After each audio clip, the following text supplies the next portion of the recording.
13वां अध्याय। पार्वती शिव का दार्शनिक संवाद। भगवान शंकर के वचन सुनकर पार्वती जी बोली, योगी राज, आपने जो कुछ भी मेरे पिता श्री गिरिराज हिमालय से कहा उसका उत्तर मैं देती हूँ। अंतर्यामी, आपने महान तप करने का निश्चय किया है। ऐसा करने का निश्चय आपने शक्ति के कारण ही लिया है। सभी कर्मों को करने की यह शक्ति ही प्रकृति है। प्रकृति ही सबकी सृष्टि, पालन और संहार करती है। प्रभु, आप थोड़ा विचार करें, प्रकृति क्या है और आप कौन हैं? यदि प्रकृति ना हो तो शरीर तथा स्वरूप किस प्रकार हों? आप सदा प्राणियों के लिए वंदनीय और चिंतनीय हैं। यह सब प्रकृति के ही कारण हैं। पार्वती जी के वचनों को सुनकर उत्तम लीला करने वाले भगवान शिव हंसते हुए बोले, मैं अपने कठोर तप द्वारा प्रकृति का नाश कर चुका हूँ। अब मैं तत्व रूप में स्थित हूँ। साधु पुरुषों को प्रकृति का संग्रह नहीं करना चाहिए। भगवान शिव के इस प्रकार के वचनों को सुनकर पार्वती हंसती हुई बोली, हे करुणा निधान कल्याणकारी योगी राज, आपने जो कहा क्या वह प्रकृति नहीं है? तो फिर आप उससे अलग कैसे हो सकते हैं? बोलना या कुछ भी करना अर्थात हमारे द्वारा किया गया हर क्रियाकलाप ही प्रकृति है। हम सदा ही प्रकृति के ही वश में हैं। यदि आप प्रकृति से अलग हैं तो ना आपको बोलना चाहिए और ना ही कुछ और करना चाहिए, क्योंकि ये कार्य तो प्रकृति के हैं अर्थात प्राकृत हैं।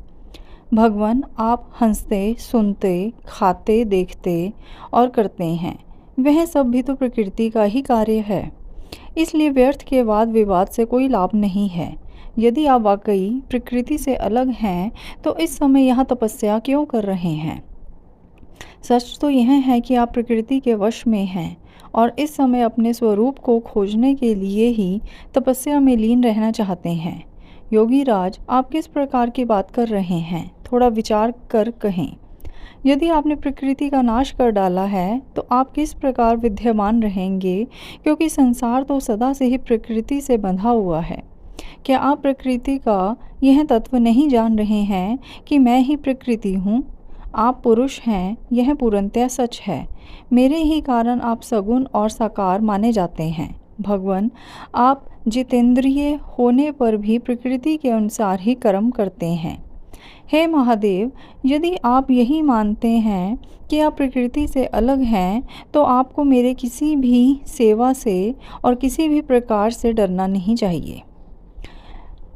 पार्वती के मुख से निकले सांख्य शास्त्र में डूबे हुए वचन सुनकर भगवान शिव निरुत्तर हो गए। तब उन्होंने पार्वती जी को अपने दर्शन और सेवा करने की आज्ञा प्रसन्नतापूर्वक प्रदान कर दी। तत्पश्चात भगवान शिव पर्वतराज हिमालय से बोले, हे गिरिराज हिमालय, मैं तुम्हारे इस शिखर पर तपस्या करना चाहता हूँ। कृपया मुझे इसकी आज्ञा प्रदान करें। देवाधिदेव भगवान शिव के इस प्रकार के वचनों को सुनकर गिरिराज हिमालय दोनों हाथ जोड़कर बोले, हे महादेव, यह पूरा संसार आपका ही है। सभी देवता, असुर और मनुष्य सदैव आपका ही पूजन और चिंतन करते हैं। मैं आपके सामने एक तुच्छ मनुष्य हूँ। भला मैं आपको किस प्रकार आज्ञा दे सकता हूँ? प्रभु, यह आपकी इच्छा है। आप जब तक यहाँ निवास करना चाहें कर सकते हैं। गिरिराज के इन वचनों को सुनकर भगवान शिव मुस्कुराने लगे और आदरपूर्वक हिमालय से बोले, अब आप जाइए। अब हमारी तप करने की इच्छा है। तुम्हारी कन्या नित्य आकर मेरे दर्शन कर सकती है और मेरी सेवा करने की भी मैं उसे आज्ञा देता हूँ। लोक कल्याणकारी भगवान शिव के इन उत्तम वचनों को सुनकर हिमालय और पार्वती जी बहुत प्रसन्न हुए। उन्होंने त्रिलोकीनाथ भगवान शिव को नमस्कार किया और अपने घर लौट गए। उसी दिन से पार्वती जी प्रतिदिन भगवान शिव के दर्शनों के लिए वहां आती।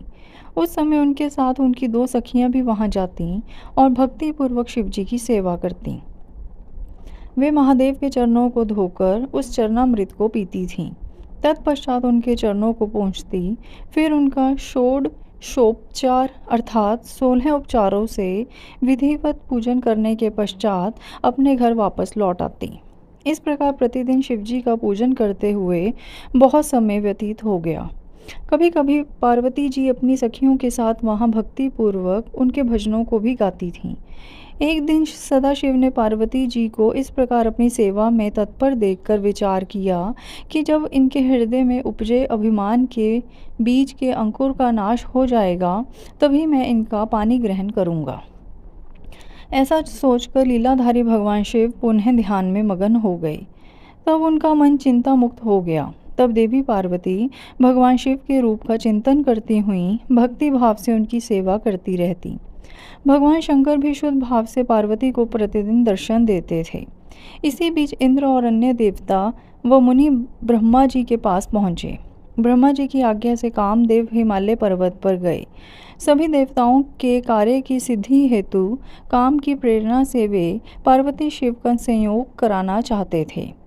इसका कारण यह था कि महापराक्रमी तारकासुर ने ऋषि मुनियों और देवताओं की नाक में दम कर रखा था। उसका वध करने के लिए उन्हें भगवान शिव जैसे महापराक्रमी और बलवान पुत्र की आवश्यकता थी।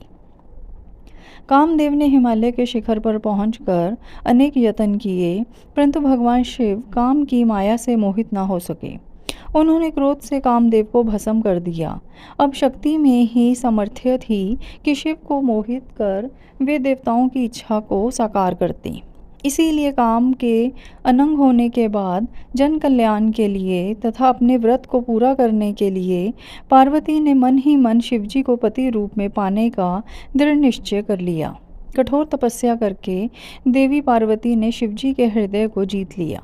तब वे दोनों अत्यंत प्रेम से प्रसन्नता पूर्वक रहने लगे और उन्होंने देवताओं के महान कार्य को सिद्ध किया।